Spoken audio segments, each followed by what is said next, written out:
بلا شبہ اللہ گناہ معاف کر دے گا، سارے کے سارے معاف کر دے گا۔ یغفر الذنوب، وہ گناہ معاف کر دے گا، جمیعہ سارے کے سارے معاف کر دے گا۔ تم اس کے حضور آؤ، اپنے گناہوں کو پیش کرو، اخلاص سے سچی توبہ کرو۔ ان اللہ یغفر الذنوب، وہ مالک تمہارے گناہوں کو معاف کر دے گا، جمیعہ سارے کے سارے گناہوں کو معاف کر دے گا۔ انہ هو الغفور الرحیم، وہ تو بڑا ہی معاف کرنے والا، صرف معاف کرنے والا نہیں، الرحیم، اپنی رحمتوں، مہربانیوں، انعامات کے انبار لگا دینے والا۔ معافی جو مانگتا ہے اس کو معاف بھی کرتا ہے اور اس پر مہربانیاں بھی کرتا ہے۔ سبحان اللہ وبحمدہ، سبحان اللہ العظیم وبحمدہ، استغفر اللہ۔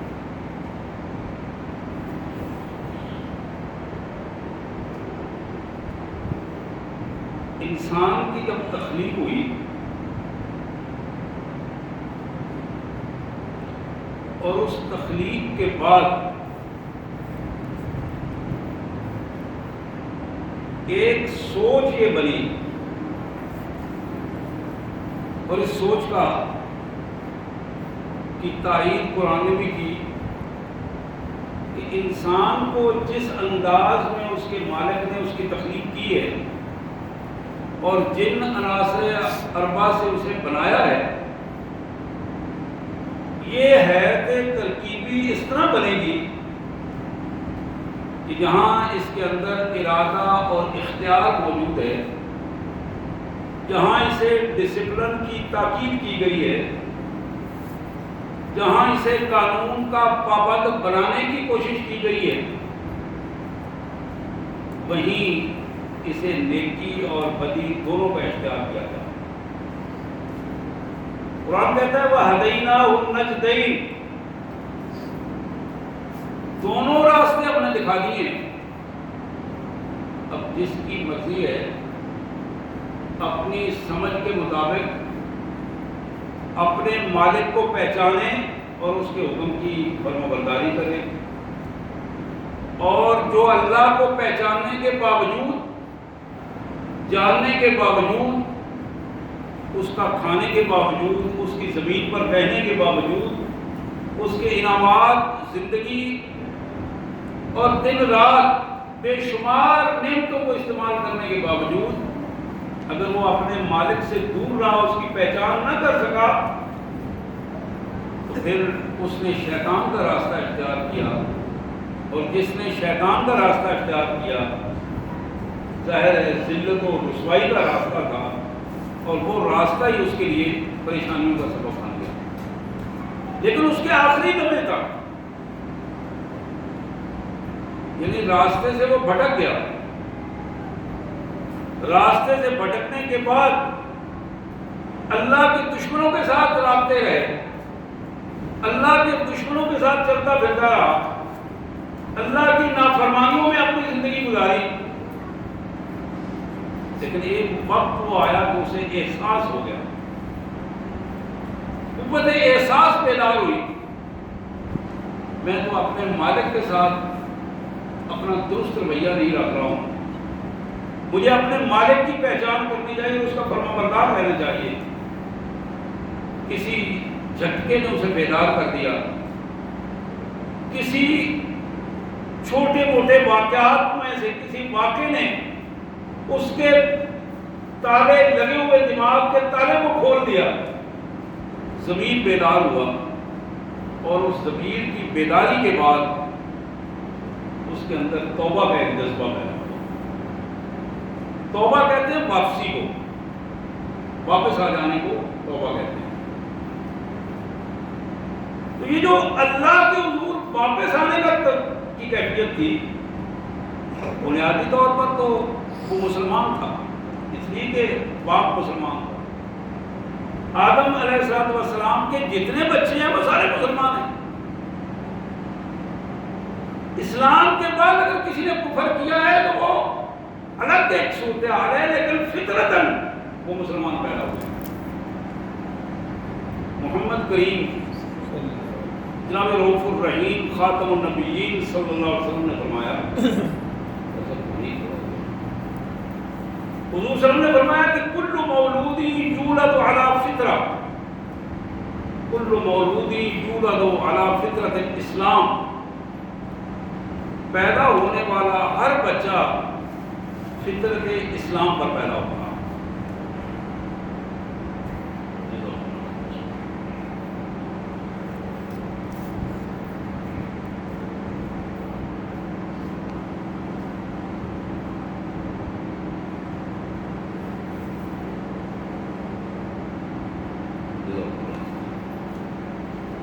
نبی رحمت صلی اللہ علیہ وسلم نے فرمایا کہ پیدا ہونے والا، کائنات میں آنے والا ہر بچہ فطرت اسلام پر پیدا ہوتا ہے، وہ مسلمان ہوتا ہے.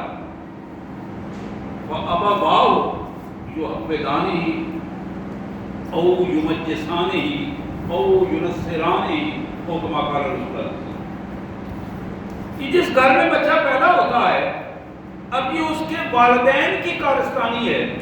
وہ یہودی ہو تو اسے یہودی بنا دیتے ہیں، وہ عیسائی ہو تو اسے عیسائی بنا دیتے ہیں، وہ مجوسی ہو تو مجوسی بنا دیتے ہیں، مسلمان ہو تو وہ مسلمان بن جاتا ہے، اسلام کا تعلق ہوتا ہے.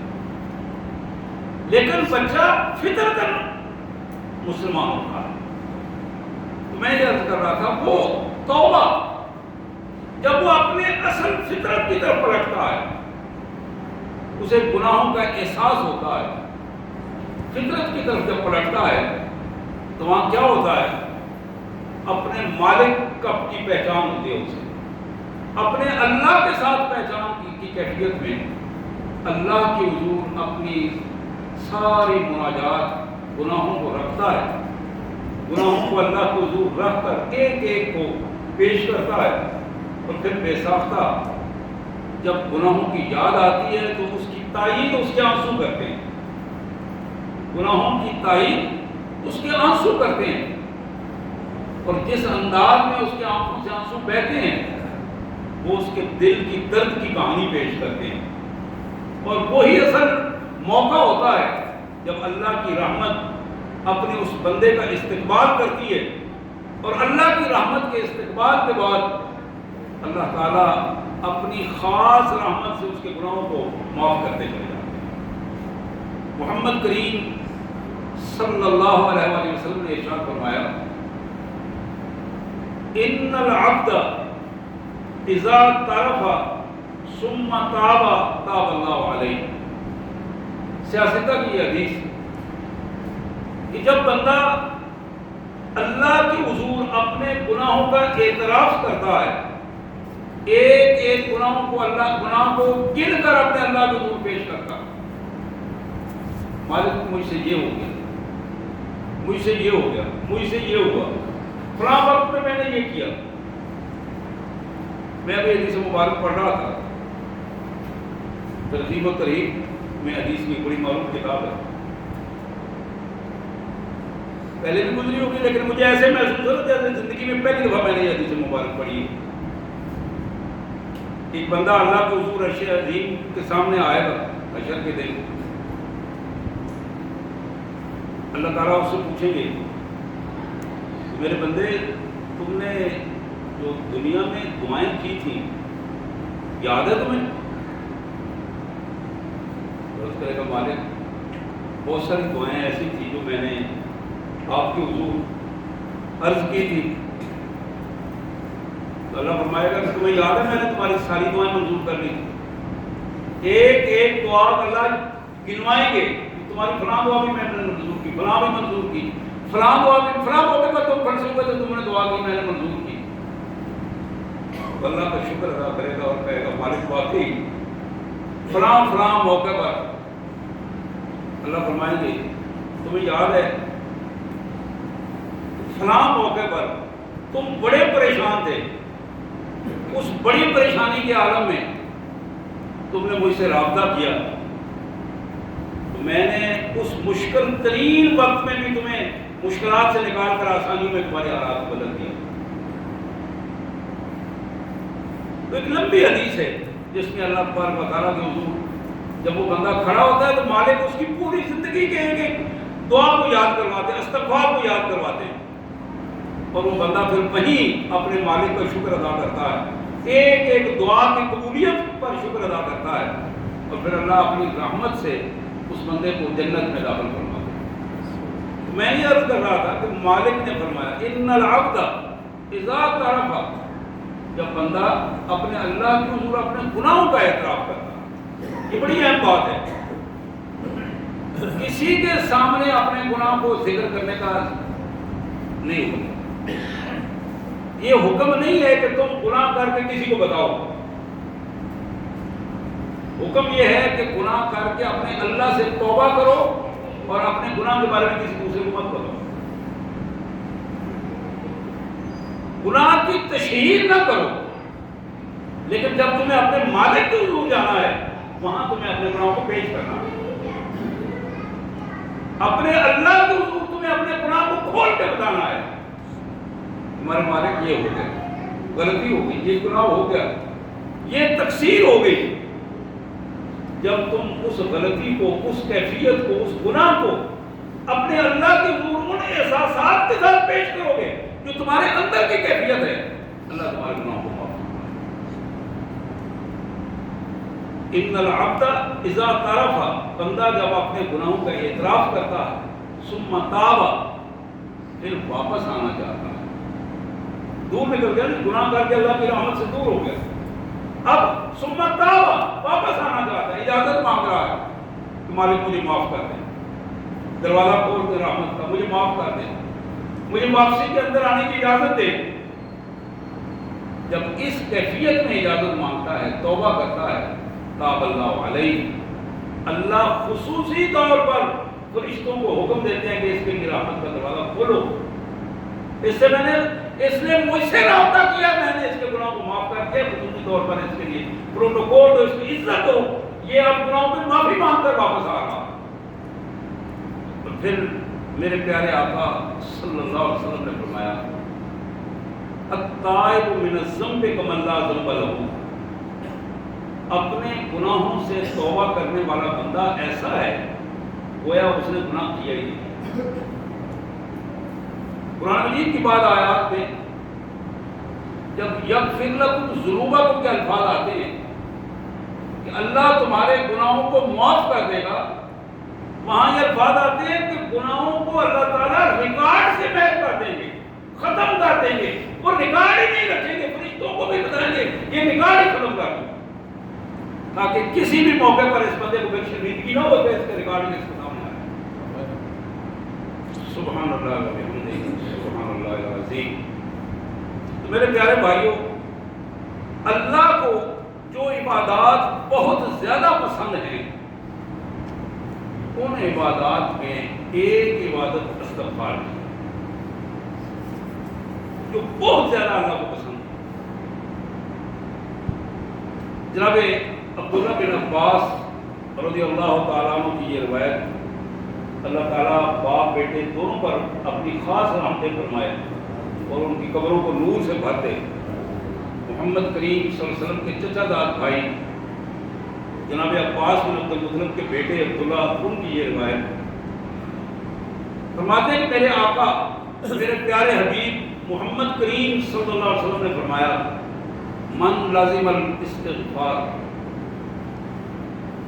جو بندہ اپنی زندگی میں اللہ سے معافی مانگنے کے رویے کو لازم کر لے گا، یعنی زندگی میں ترجیح دیتا ہے اس بات کو ہر وقت، یا اللہ معاف کر دے، یعنی دلی طور پر، یہ ہے زبانی طور پر، گلے سے نیچے اس کی کوئی چیز نہیں نکلتی، دلی طور پر، دلی جذبات کے ساتھ، گناہوں کے تصور کے ساتھ استغفر اللہ العظیم، استغفر اللہ العظیم، استغفر اللہ العظیم۔ من لازم الاستغفار، جو بندہ استغفار کو اپنے اوپر لازم کر لے گا، میں نے اب ہر قیمت پر، ہر وقت اپنے اللہ سے اپنے گناہوں کی معافی مانگی۔ اللہ کے رسول فرماتے ہیں جعل اللہ لہ من کل ہم فرجا، اس کے اس استغفار کرنے کی کیفیت کو اللہ تعالیٰ اس کے گناہوں سے نکلنے کا، اس کی پریشانیوں سے نکلنے کا سبب بنا دیتے ہیں۔ ہم کہتے ہیں عربی زبان میں ایسا پھنسنے کا انداز کہ جس میں بندہ چاروں طرف سے گر چکا اور پھنس چکا ہو، ایسی پریشانی جس سے بغیر نکلنے کی کوئی کیفیت نظر نہ آ جائے، جس میں ڈوبا ہوا ہو بندہ، اور اس غم سے نکلنے کی طریقہ کیا ہے؟ اللہ کو ضرور استغفار کریں تو خود بخود اللہ تبارک و تعالیٰ غموں سے نجات دیتا چلا جائے گا، پریشانیوں سے نجات دیتا چلا جائے گا۔ جتنی زیادہ پریشانیاں ہوں اتنا زیادہ استغفار کریں گے، اللہ تعالیٰ اتنی زیادہ آسانیاں پیدا فرما دیں گے۔ وَمِن كُلِّ ضِيقٍ مَخْرَجًا، اور ہر تنگی سے نکلنے کا راستہ استغفار کا راستہ، ہر تنگی سے نکلنے کا راستہ۔ بندہ محسوس کرتا ہے کہ اب زندگی میں اتنا پھنس گیا ہوں کہ نکلنے کا کوئی راستے نہیں، کہاں جاؤں؟ اس طرف اس طرف اس طرف سارے راستے بند ہو گئے ہیں۔ کبھی کبھی زندگی میں ایسے معاملات بھی آتے ہیں، بندے کا دل نہیں کرتا کہ اپنے گھر سے باہر نکلے، اپنے کمرے سے باہر نکلے، کسی دوسرے سے بات کرے۔ فرمایا وَمِن كُلِّ ضِيقٍ مَخْرَجًا، ہر تنگی سے نکلنے کا جو راستہ ہے وہ تمہیں استغفار کا راستہ ہے۔ یہ چابی ہے تمہارے پاس، اس چابی کو نکال کر راستے کھلتے چلے جائیں۔ اللہ کو حضور معافیاں مانگتے چلے جاؤ، گناہوں کو پیش کرتے چلے جاؤ، اللہ تبارک و تعالیٰ تمہارے لیے شاہراہیں کھولتا چلا جائے۔ وَمِن كُلِّ ضِيقٍ مَخْرَجًا، تو پھر فرمایا وَرَزَقَهُ مِنْ حَيْثُ لَا يَحْتَسِبُ۔ تیسری پوزیشن یہ ہے، اللہ تبارک و تعالیٰ اس بندے کو استغفار کے بلبوتے پر اپنی رحمت سے وہاں سے رزق دیں گے جہاں سے اس کی سوچ بھی نہیں تھی۔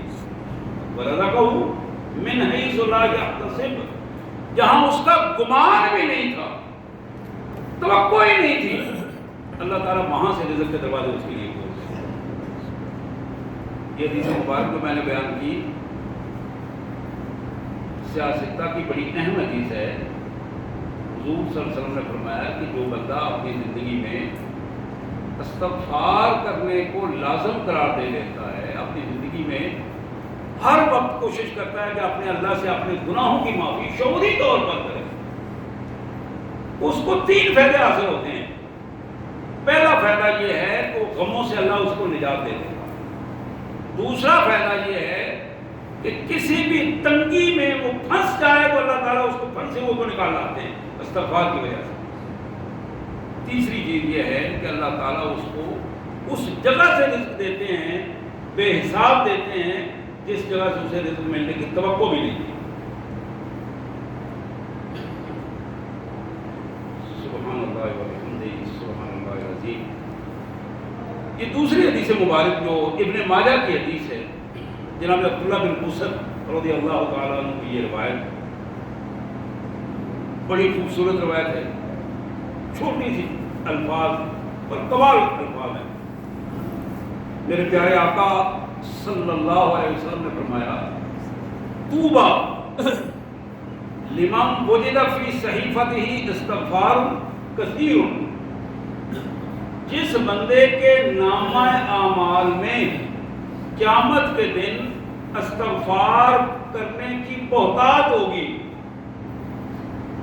عمل میں سب سے زیادہ عمل لکھا ہوا ہوگا جس نے استغفار کو ادا کیا، اللہ سے اپنے گناہوں کی معافی بڑی مانگتا رہا ہے۔ حضور نے فرمایا طوبیٰ، میں آج دنیا میں اس کو خوشخبری دیتا ہوں کہ اس کو قیامت کے دن خوشخبریاں ملیں گی، قیامت کے دن اللہ تعالیٰ اسے خوشیاں عطا فرمائے گا۔ طوبیٰ، تو پھر فرمایا من احب ان تسرہ صحیفتہ، جو شخص یہ چاہتا ہے، یہ خوشی حاصل کرنا چاہتا ہے، اس کا نامہ اعمال بہت زیادہ خوشیوں بھرا ہو، فَلْيُكْثِرُوا فِيمَا مِنَ الْاِسْتِغْفَارِ، اس کو چاہیے کہ اپنی خوشیوں کو استغفار کے ذریعے دگنا کر دے، بڑھا دے. جتنا استغفار زیادہ کرے گا، جتنا اللہ کے سامنے روئے گا اپنے گناہوں کی وجہ سے، اللہ سے کتنی معافی مانگے گا گناہوں کو یاد کر کے، اللہ کے حضور گناہوں کو پیش کر کے جتنی معافی مانگے گا، اللہ تبارک و تعالیٰ اتنا زیادہ اس بندے کو خوشیاں عطا فرمائیں گے. اور پھر اس سے بڑی بات جو کمال قسم کی بات ہے، میں حدیث مبارک پڑھ رہا تھا اور لکھ رہا تھا تو میرے ذہن میں بار بار اللہ کے حضور شکر ادا کرنے کے الفاظ ادا ہو رہے تھے کہ ہم گناہ گار اور مالک کی اتنی عنایات، اتنی مہربانیاں کہ ہم تصور نہیں کر سکتے کہ اللہ تعالیٰ کی کتنی عنایات ہیں. مستدرک حاکم کی یہ روایت جناب ام عصمہ رضی اللہ تعالی عنہا فرماتی ہیں کہ میرے پیارے حبیب، میرے آقا صلی اللہ علیہ وسلم نے فرمایا، ما من مسلم یعمل ذنبا الا وقف الملک 3 ساعات. جب کوئی مسلمان ایسی کیفیت میں ہوتا ہے کہ اللہ کی کوئی نافرمانی اس سے ہو جائے، کوئی گناہ ہو گیا، کسی مسلمان سے جب کوئی گناہ ہو جاتا ہے، اللہ کی نافرمانی ہو جاتی ہے، فرشتے کو اللہ نے یہ حکم دیا ہوا ہے کہ وہ فوری طور پر اس مسلمان کا گناہ نہیں لکھتا. فرشتہ فوری طور پر اس مسلمان کا گناہ نہیں لکھتا. الا وقف الملائکہ، ملک اس فرشتے کو حکم ہے کہ رک جاؤ، 3 ساعات، 3 گھڑیاں رکے رہو. فإن استغفر من ذنبه لم يكتبه علیہ. اگر اس بندے نے اپنے گناہ کی معافی مانگ لی 3 گھڑیوں میں، اس کا گناہ نہ نکلا. اللہ بہت کیجیے، اللہ کی رحمت کی انتہا ہے، خوبصورتی اور بندے پر مہربانیوں کا کمال قسم کا رویہ ہے. اللہ نے اپنے فرشتے کو بتایا کہ نہیں لکھنا، 3 گھڑیاں رکے رہو، اس کو موقع دو. پہلی گھڑی موقع دو، دوسرا پھر موقع دو. اگر ان 3 گھڑیوں میں، 3 ساعات میں، دوسرے لفظوں میں 3 گھنٹوں میں اگر یہ بندہ معافی مانگ لیتا ہے، اپنے گناہ کا اسے احساس ہو جاتا ہے، تو پھر اس کا گناہ نہیں لکھو گے تم. اور اس سے اگلی بات یہ ہے کہ وَلَمْ يُعَذِّبُ اللَّهُ يَوْمَ الْقِيَامَةِ، اللہ تعالیٰ قیامت کے دن اس گناہ کی وجہ سے اس کو عذاب بھی نہیں دیتے، لکھا بھی نہیں جائے گا، اللہ کی گرفت بھی نہیں ہوگی. سبحان اللہ و بحمدہ سبحان اللہ العظیم. ایک دوسری حدیث میں نبی رحمت صلی اللہ علیہ وسلم نے فرمایا کہ سب سے اچھا مسلمان وہ ہے کہ جس سے کسی وقت کمزوریوں کی وجہ سے گناہ ہو گیا، غلطی ہو گئی، اب اس غلطی کی وجہ سے وہ شرمندگی ہوئی، غلطی کی وجہ سے اسے شرمندگی ہوئی، ندامت ہوئی، فوراً اپنے اللہ کے حضور گناہوں کی معافی مانگنے کے لیے پہنچا، وضو کیا، 2 نفل پڑھے، سجدے میں سر، یا اللہ گناہ معاف کر دے، یا اللہ مجھے معاف کر دے. اب یہ جو رویہ ہے اس کا، اس نے اس حالت سے اپنے آپ کو پاک کر کے، وضو کر کے پاک کر دیا. جس حالت میں تھا اس سے وضو کر کے اپنے آپ کو دوسری حالت میں لے آیا. اب وہ جو ایک پاکیزہ حالت میں لے کے آیا، اب اللہ کے حضور اس نے صلاۃ التوبہ کے 2 نفل پڑھے. اب 2 رکعتیں پڑھ کے جب سجدے میں اللہ کے حضور گیا تو پھر رکعات کے بعد اللہ سے معافی مانگی، یا اللہ مجھے گناہ معاف کر. میرے آقا صلی اللہ علیہ وسلم نے فرمایا کہ یہ بندہ وہ ہے جس کو اللہ صرف گناہوں کو معاف ہی نہیں کریں گے بلکہ اس پر اپنی خصوصی رحمتیں بھی نازل فرمائیں گے، خصوصی رحمتیں نازل فرمائیں گے. سبحان اللہ و بحمدہ سبحان اللہ العظیم. نبی رحمت صلی اللہ علیہ وسلم نے ترمذی کی اس حدیث مبارک میں جناب علی المرتضی رضی اللہ تعالی عنہ کرم اللہ وجہہ، جناب علی رضی اللہ تعالی عنہ فرماتے ہیں کہ میرے آقا صلی اللہ علیہ وسلم نے فرمایا ما من عبد یذنب ذنبا فیحسن الطہور ثم یقوم فیصلی رکعتین ثم یستغفر اللہ الا غفر له ثم قرأ هذه الآیہ. جناب علی کہتے ہیں کہ میرے آقا صلی اللہ علیہ وسلم نے فرمایا کہ کسی بندے سے، مسلمان بندے سے جب گناہ ہو جائے، غلطی ہو جائے، تو پھر اس کا پہلا فرض یہ بنتا ہے کہ اندر ایک احساس پیدا ہو، گناہ کا احساس پیدا ہو کہ غلطی ہو گئی، اور اس احساس کے حوالے سے رد عمل یہ ہو فیحسن الوضو، جائے جا کے بہترین اچھے انداز میں وضو کرے، فیحسن الطہور، اور اگر وضو سے آگے بڑھ کر غسل کر دے یہ اور زیادہ طہارت کا، جہاں لفظ طہور آیا ہے، طہارت کا جو ایک کمال قسم کا نقطہ ہے وہ وضو سے پہلے بھی طہور ہے، اس میں وضو بھی شامل ہے اور غسل بھی شامل ہے. اور اس وضو یا غسل کے بعد ثم یقوم فیصلی رکعتین، کھڑا ہوتا ہے، 2 رکعتیں پڑھتا ہے، ثم یستغفر اللہ، پھر اللہ سے اپنے گناہوں کی معافی مانگتا ہے. الا غفر له، میرے آقا نے فرمایا کہ اللہ تعالیٰ لازماً اس کے گناہ معاف کر دیتے ہیں، اس کی توبہ قبول فرماتے ہیں اور اس کے گناہوں کی معافی اسے مل جاتی ہے. پھر رسول اللہ صلی اللہ علیہ وسلم نے سورہ آل عمران کی وہ آیت تلاوت فرمائی، والذین اذا فعلوا فاحشہ او ظلموا انفسہم، میرے رسول یہ تمہارے ساتھی ان میں سے اگر کوئی بڑا گناہ بھی کر لے، فاحشہ کوئی بے حیائی کا کام ہو جائے، بڑا گناہ ہو جائے، کوئی بہت بڑی غلطی ہو جائے انسانی زندگی میں، او ظلموا انفسہم، اپنے جان پر کوئی ظلم کر بیٹھے، سب سے بڑا گناہ شرک ہے، کوئی مشرکانہ رویہ ہو جائے، کوئی مشرکانہ بات منہ سے نکل جائے، کہیں کسی مشرکانہ جگہ پہ پہنچ جائے، یہ بھی ایک بہت بڑا گناہ ہے کہ اس جگہ کو مقدس سمجھتے ہوئے وہاں چند لمحے ہی چلا گیا، اس کی بھی گرفت ہو گیا کہ توبہ نہیں کی. اسی طرح جھوٹی قسم کھا لی، جھوٹی قسم کھا لی، جھوٹ بول لیا، کوئی بھی ایسا گناہ ہو، والذین اذا فعلوا فاحشہ، کوئی بے حیائی کا کام ہو گیا، او ظلموا انفسہم، یا اپنے اوپر کوئی ظلم کر بیٹھتے، اللہ فرماتے ہیں پھر یہ آپ کے پاس آ اللہ کے حضور معافی مانگیں، آپ ان کے لیے معافی مانگیں، رسول اللہ بھی دعا کریں یا اللہ اس کو معاف کر دیں. اللہ تعالیٰ کو یہ معاف کرنے والا اور بڑا رحیم اور مہربان پائیں گے. اب یہ کیفیت ایک بڑی اہم کیفیت ہے کہ گناہ ہو جانا یہ انسانی فطرت میں شامل ہے.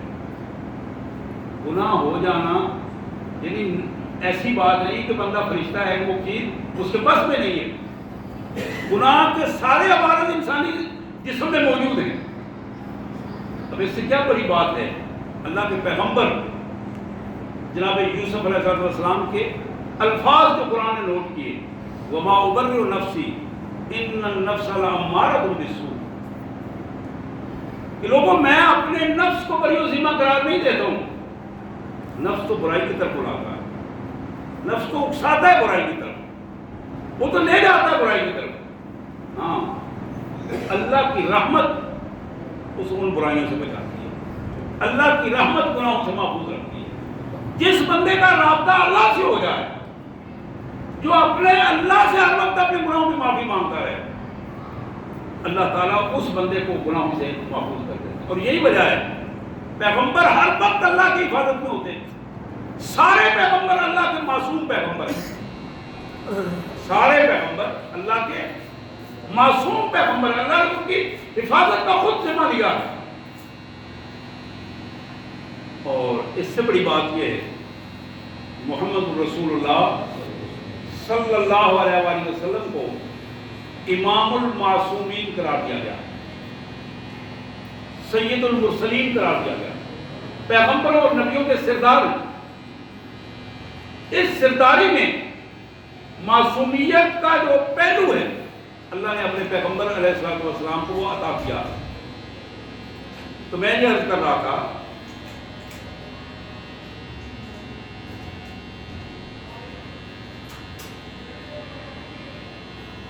یہ ایک دوسری روایت جو جناب بلال بن یسار رضی اللہ تعالیٰ عنہ کی ترمذی کی روایت، حضور صلی اللہ علیہ وسلم نے فرمایا من قال، جو شخص استغفار کے یہ الفاظ اپنی زبان سے نکالے، استغفر اللہ الذی لا الہ الا هو الحی القیوم واتوب الیہ. یہ اکثر الفاظ آپ یاد ہیں اور اکثر دوست پڑھتے رہتے ہیں. یہ الفاظ رسول اللہ صلی اللہ علیہ وسلم کے الفاظ ہیں. استغفر اللہ الذی لا الہ الا هو الحی القیوم واتوب الیہ. حضور نے فرمایا کہ جو بندہ یہ الفاظ پڑھتا ہے اللہ تعالیٰ اس کے سارے گناہ معاف کر دیتا ہے. یعنی اس کے ذہن میں یہ بات ہو، شعور کے ساتھ یہ ادا کرے کہ یا اللہ میرے سارے گناہ معاف کر، مجھے گناہوں کی معافی عطا فرما. اندر سے وہ شعوری طور پر اس پیش کر رہا ہو یہ الفاظ. اس حدیث میں یہ الفاظ ہیں کہ اگرچہ وہ بندہ وَإِنْ كَانَ فَرَّ مِنَ الزَّهْرِ، اگرچہ یہ بندہ جہاد سے عملاً بھاگا ہوا بندہ ہو، پھر بھی اللہ اس کے گناہ کو معاف فرما دے. 3 دفعہ یہ جملہ آپ نے ساتھ. ایک دوسری حدیث جو اسی حوالے سے میں نے پڑھی تھی، اللہ کے نبی صلی اللہ علیہ وسلم نے فرمایا کہ جو بندہ یہ الفاظ 3 دفعہ دہراتا ہے، استغفر اللہ الذی لا الہ الا هو الحی القیوم واتوب الیہ، 3 دفعہ یہ الفاظ دہراتا ہے، رسول اللہ صلی اللہ علیہ وسلم نے فرمایا کہ اس کے گناہ اگر سمندر کی جھاگ کے برابر بھی ہوئے تو اللہ تعالیٰ معاف فرما دے گا. میرے پیارے بھائیوں، یہ بات ذہن میں رہنی چاہیے کہ جو گناہوں کی معافی کی پوزیشن ہے، یہ وہ گناہ ہیں جو کسی انسان کے حوالے سے گناہ نہ ہو، کسی کا حق نہ دینا ہو، کسی کا حق نہ مارا ہو. جن گناہوں کا تعلق دوسرے انسانوں سے ہے وہ گناہ معاف نہیں ہوتے. یعنی ایک آدمی نے قتل کر دیا تو وہ کہے کہ یہ اس طرح استغفار کر کے قتل معاف ہو گئے. یہ ایسے گناہ دوہرے گناہ ہوتے ہیں. کسی نے کسی کا حق کھایا ہے تو ایک تو اس کا مجرم ہے، دوسرا اللہ کی نافرمانی کی اللہ کا مجرم بھی ہے. اللہ تو اپنا گناہ معاف کر دے گا جو اس کے حضور اس نے گناہ کیا ہے، لیکن بندے کا گناہ جب تک بندے سے معاف نہیں کروائے گا اس وقت تک مسئلہ حل نہیں ہوگا. یعنی اگر کوئی بندہ کسی دوسرے بندے کی توہین کرتا ہے، گالی گلوچ کرتا ہے، الزام تراشی کرتا ہے، اس کی عزت کو تاراج کرتا ہے،